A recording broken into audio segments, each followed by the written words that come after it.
Então, boa tarde, Hélia. Boa tarde, Estevam. Boa tarde, caros ouvintes e ouvintes da nossa FM, né? Costa Oeste. Também boa tarde aqui o pessoal da Pastoral da Criança, na pessoa da Socorro, da Albaniza e da Fatinha. Também do IVC aqui na pessoa do Carmo Neto. Temos também aqui a Vanusa também, com a Rebeca. Está colorido aqui o espaço, né? Está muito bonito, está muito gostoso. Então, eu volto aqui novamente e gostaria de fazer só um resumo, Estevam, do que nós vimos domingo passado. É pena que o Paulo faltou. Porém, nós falamos sobre o rito da palavra, que é a segunda parte da liturgia.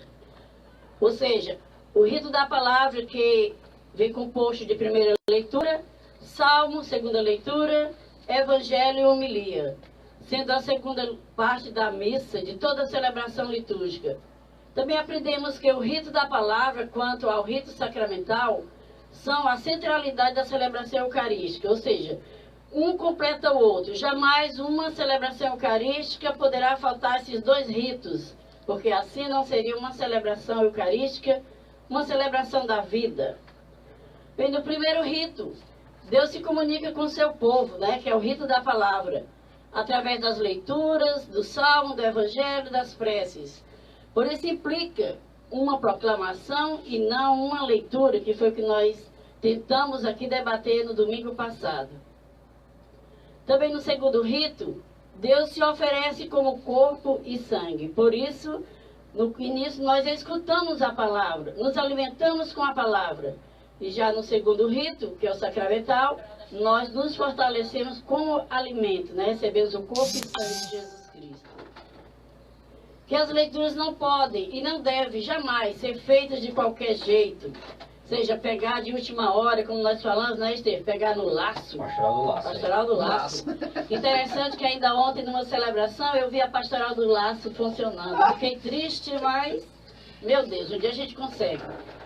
Ou seja, o autêntico proclamador, proclamadora da palavra de Deus, não é somente aquele que sobe para ler por ler, mas é aquele que proclama. O verdadeiro proclamador deve evitar esse vexame. Ixi, que vexame, viu, gente? Eu quero só aproveitar aqui uma pausa para mandar um abraço para o Padre de Carlos, está acompanhando a gente pela internet. Então, um abraço, Padre de Carlos. Esperamos o senhor aqui, qualquer dia aqui no programa, para conversar com a gente também, tá bom? Eu fiz que não avisou antes, rapaz. Um abraço, Padre de Carlos. Porém, hoje nós vamos passar para vocês um pouco sobre a proclamação da palavra na celebração litúrgica, que é o nosso tema, né?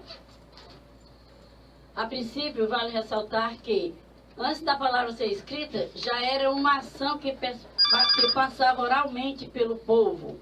Uma ação de pai para filho, como fiéis narradores das histórias de seus ancestrais, de suas atitudes, de seus gestos, de suas ações, suas origens. Um povo que se comunicava oralmente. Ou seja, ao longo do tempo, tornou-se assim uma grandiosa fonte de conhecimentos, passando da oral para a escrita. Hoje a narração da história da salvação, digamos, nos textos sagrados, introduzido nas assembleias cultuais, nas celebrações. Digamos também nas celebrações onde acontece por meio da comunicação da palavra escrita e anunciada em público. A leitura bíblica, em sua essência, é exigente. Como podemos confirmar que no livro do profeta Neemias, capítulo 8, que é implícito o fator comunicação, ou seja, que acontece no ato da realização da leitura pública, o comunicar por gestos, postura, olhar, local, ouvir a palavra que é proclamada com clareza, com boa dicção. Meu Deus, nós vamos conseguir um dia, com certeza. A liturgia da palavra traz Jesus Cristo presente, tanto quanto na liturgia eucarística. É Deus atuando misteriosamente na comunidade que celebra. Portanto, é preciso que quem a proclame tenha dignidade para com essa função, respeito, zelo. A Constituição sobre a Sagrada Liturgia nos situa de forma esclarecedora que em toda celebração eucarística a presença real de Cristo se manifesta na proclamação da palavra Essa manifestação acontece por meio das leituras proclamadas e não lidas. Se for só lidas, não acontecerá esse misterioso processo de Jesus Cristo diante de seu povo. Aí por isso que é importante, né, ele haver uma preparação, porque muitas vezes nós vemos Com nas certeza. equipes de liturgia que existe uma preocupação muito grande em se ensaiar os cânticos, Pronto, Estevam. né? Em preparar É os isso aí, cantos, Estevam. e às vezes nós esquecemos que a liturgia da palavra é algo muitíssimo importante. Você vê, tem celebração sem cântico. Ela é indispensável, né? Isso? Tem Sem cântico celebração poderá sem ter, sem cântico. celebrações. Com Sem liturgia certeza. da palavra. Jamais. Quando a liturgia, e quando a missa não é completa, o que é que a gente faz? A gente faz a Celebração Celebração da da palavra. palavra. Pois é, Estevam. Não. Mas realmente a gente esquece. A gente se preocupa mais com a questão dos cânticos. A gente sabe, fica bonito, é um show. Porém, a palavra fica a desejar. Quando Começados do microfone, né? Quando chega Na na hora da voz. evangelização, Meu Deus. Às vezes até o padre que está celebrando, o microfone dele está a desejar. Não é isso? Isso eu percebo, acredito que vocês também, né? Acho que isso acontece muito, muito, muito mesmo. E sendo assim, acontece o encontro, né, íntimo de Deus com o seu povo quando a palavra é proclamada, né? Digamos, a liturgia, a Constituição sobre a Sagrada Liturgia, ela nos situa de forma esclarecedora que em toda a celebração eucarística, a presença real de Cristo se manifesta. Na proclamação da palavra, essa manifestação acontece por meio das leituras, como eu falei, né? E sendo assim, acontece o encontro íntimo com Deus e seu povo, o encontro de Deus com seu povo. Um grande diálogo com a Assembleia, que nos diz, e o que nos diz o Concílio Vaticano II? Abre aspas. A palavra de Deus, com efeito expressa por línguas humanas, tornam-se intimamente semelhantes à linguagem humana.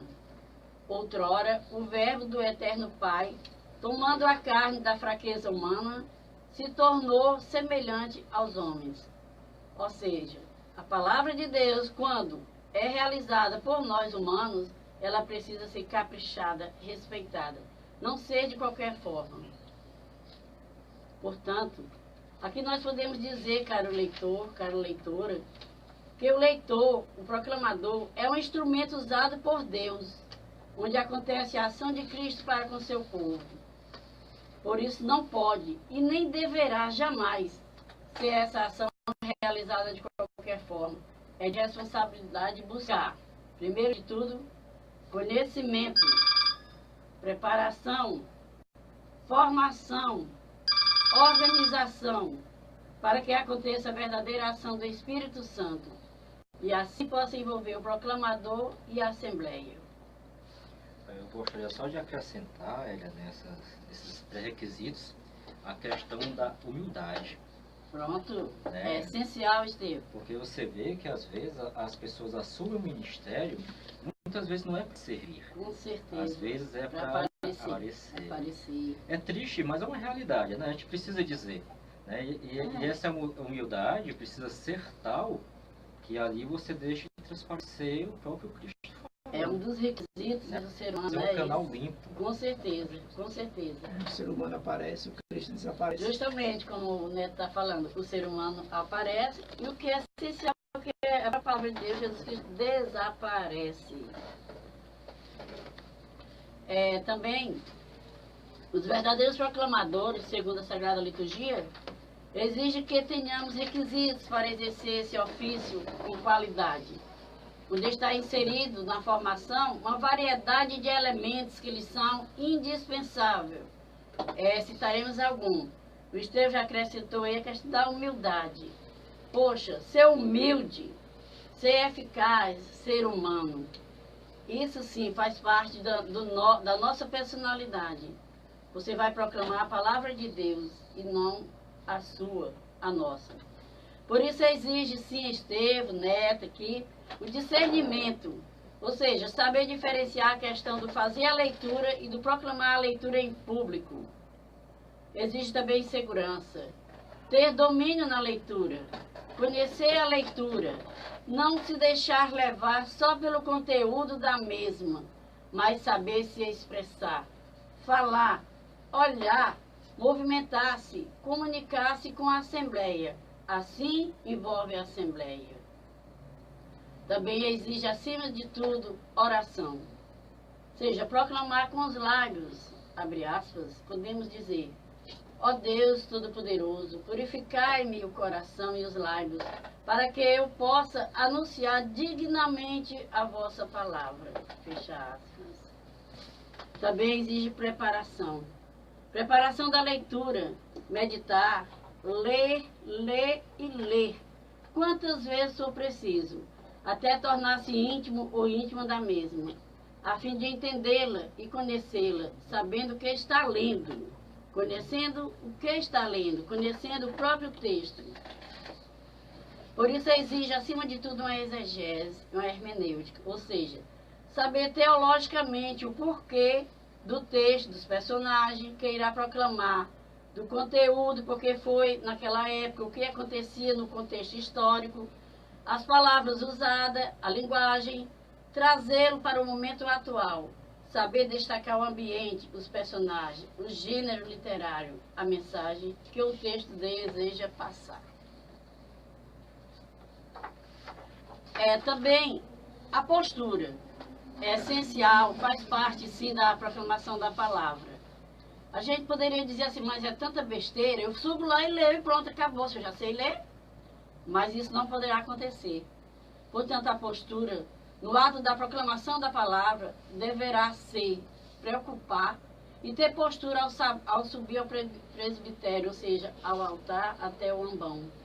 Olhar para a Assembleia, pegar o microfone com jeito, saber todos esses gestos com segurança, fazer todos com segurança, tranquilidade. Numa ação de oração e contemplação, solenidade. Postura nas vestes também, que fica a desejar. Ter uma preparação individual, como é importante isso. Proclamar com segurança, calma, dando ênfase às palavras-chave do texto. Olhar também para a Assembleia, a fim de não ficar preso ao texto. Por isso, antes da leitura, já deverá ter realizado várias leituras e releituras do mesmo texto, tornando-se conhecedor do mesmo. Agora essa leitura, ela não é essa questão se eu vou ler, só para decorar as palavras, não. Fazer o decorebo não, né? Não. Ou é? Não, jamais. O ler e reler quantas vezes for necessário é uma forma de você se tornar íntimo da palavra, do texto. Você descobre coisas que na primeira leitura você nem identificava. Aí, à medida que você vai lendo, essa leitura vai se tornando íntima, você conhece todo aquele texto, nem se preocupa mais com a questão de, eu vou errar. Jamais, porque você leu e releu, você já se tornou amigo da palavra. E mais ainda, eu não sei se você ainda vai falar, mas entra a questão de ser uma leitura orante. Pronto. Uma leitura reflexiva da palavra, para que você possa compreender aquilo que você vai passar. Porque a primeira pessoa que tem que ser evangelizada na liturgia da palavra é aquele que vai proclamar. Proclamador, muito bem. E a partir disso, ele se coloca como canal para que as outras pessoas da Assembleia também possam ser evangelizadas. É isso, Estevam. Por isso que exige discernimento, postura, oração acima de tudo, né? E a preparação individual, onde entre todos que você colocou agora, acima de tudo, se tornar íntimo através da oração, através da tua preparação individual. E o que não deveria acontecer na liturgia? Aqui é só um alerta, né?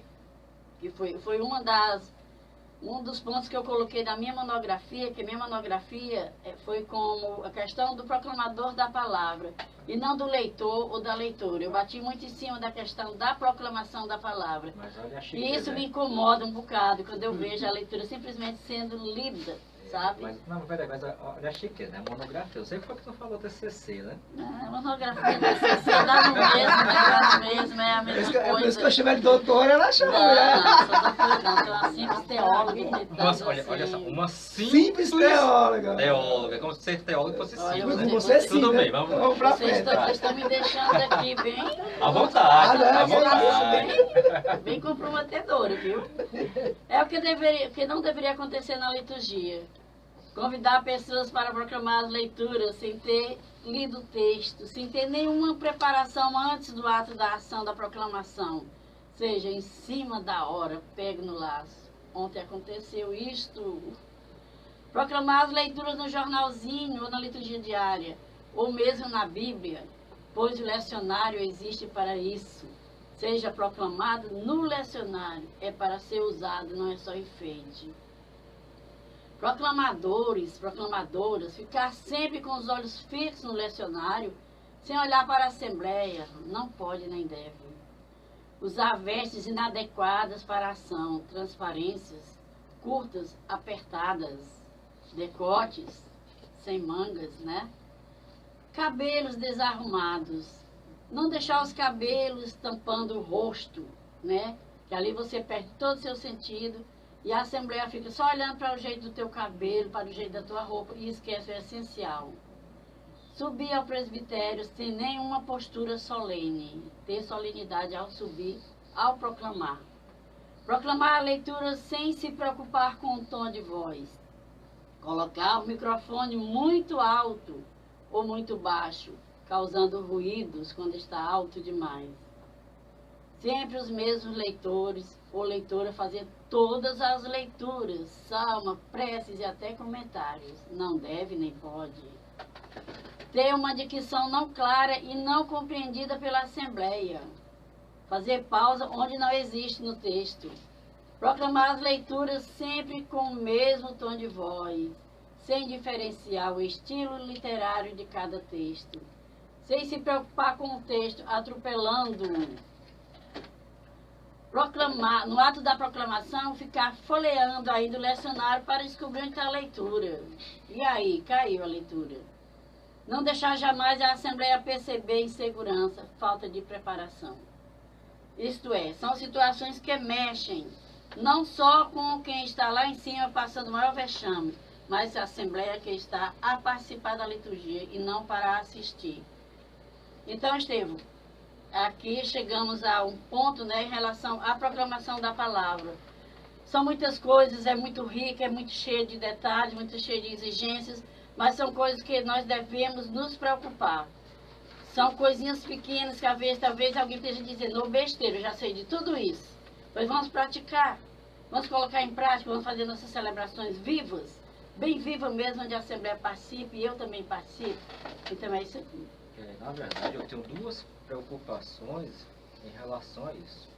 Uma é a dos ministros da palavra, que são chamados a servir, Certo. que tem desconhecimento Justamente. da forma como a palavra deve ser proclamada. É isso aí, Né? Estevão. É um problema, que isso aí a gente resolve com formação como essa que nós estamos fazendo agora. Com certeza, é. Mas, se você sabe, né, do conhecimento todo, nós temos os ministros da palavra que são instituídos, né, também. Esses são próprios para, como tem no caso. Nós sabemos que o sacerdote, né, é um dos ministérios deles também, é o ministro da palavra. Que também nós temos os não instituídos, que são consagrados e escolhidos para exercer, que é o nosso caso aqui na paróquia. Não é isso? Isso. E a segunda preocupação é uma coisa que precisa ser dita, né? Às vezes o pessoal se magoa com a gente, fica chateado. A gente diz do mesmo jeito, não tem problema Então é isso aí. O Fazer para pessoal o bem. que faz parte, às vezes já tem uma caminhada longa dentro da igreja, É isso servindo no Ministério da Palavra e continuam fazendo as coisas erradas, né, da forma errada. Muitas vezes você pode dizer que é por falta de formação, mas aí Mas nem é. e quando tem a formação Pois é. e você continua a fazer errado? Justamente. É porque ficou viciado, né, Estevão? Isso aí nos leva a algumas reflexões, até o sentido do porquê Continua que essa fazendo. pessoa continua servindo. Justamente. E por que é. continua fazendo errado? Justamente. Acho que é porque essa pessoa não acordou ainda para o sentido, né, essencial do ministro da palavra, né, do proclamador da palavra, né. É a questão do estou aqui para aparecer, não importa, eu já estou antiga, já sou antiga, eu não quero mais já sei tudo. Sabemos não, nós não sabemos tudo, jamais. Às vezes, pode até não ser por isso, embora seja uma das causas mais conhecidas. Mais picantes, né? mais picantes. Mais picantes. Mas às vezes é até o próprio desconhecimento da profundidade da liturgia da palavra. Muito bem, Né? Estevão, De é você se isso. conhecer realmente qual o sentido dela, até onde ela vai, qual é a importância missionária da liturgia da palavra. Com certeza, com certeza. O que eu sou mesmo na liturgia da palavra, né? O sentido está aí. Eu sou apenas um instrumento usado por Deus, ou eu estou ali porque se eu não for, ninguém faz melhor do que eu, né? Ou porque não tem ninguém para fazer. Ou porque não tem ninguém para fazer, vai eu mesmo, né? E como não tem ninguém para fazer, eu posso fazer do jeito que eu E quiser. eu continuo fazendo do jeito que eu quero. Pronto, Eis a questão. Uma das vezes seria preferível que não tivesse ninguém para fazer. Meu Deus, com certeza, viu? É isso aí, Estevão. Mais um dia a gente vai conseguir. O nosso pároco aqui, o Padre Francisco, ele se preocupa muito com a questão da questão das leituras, da questão da liturgia, né, geral.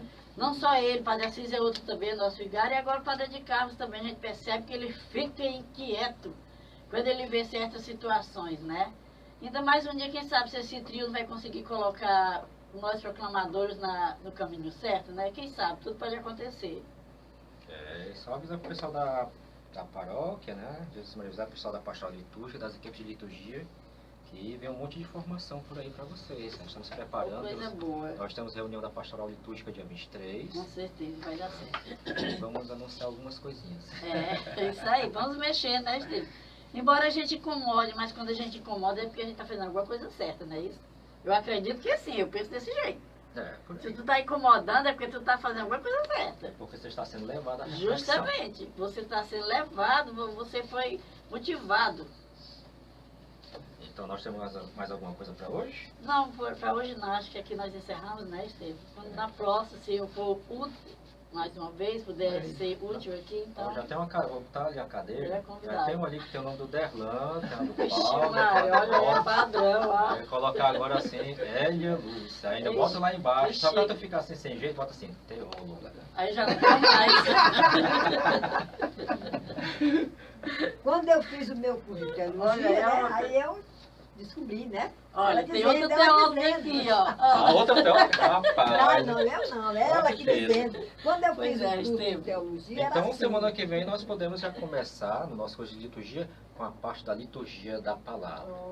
É que nós fizemos um aprofundamentozinho aqui, Certo. mas nós já tínhamos falado sobre a profissão de fé, Profissão de fé, e a oração né, universal, né? justamente. Nós já vimos Nós já vimos falar. sacramento, novamente, liturgia da palavra, que vem um rito sacramental também, né? Isso. Embora sabendo que a liturgia da palavra ela é muito extensa, a dimensão que você mexe com muita coisinha, né? Mas por que não convidar também um dia o Padre de Carlos aqui, Padre Assis, Ele já foi convidado. Padre Francisco. Padre Assis já veio. Os três não, Padre vai trazer de Francisco um disse que por vem, um. um Vai dia. trazer de um por um que dá certo, fica mais rico aqui. Pois, Estevão, obrigada, viu, pelo espaço, obrigada pela oportunidade. E que for preciso, a gente volta.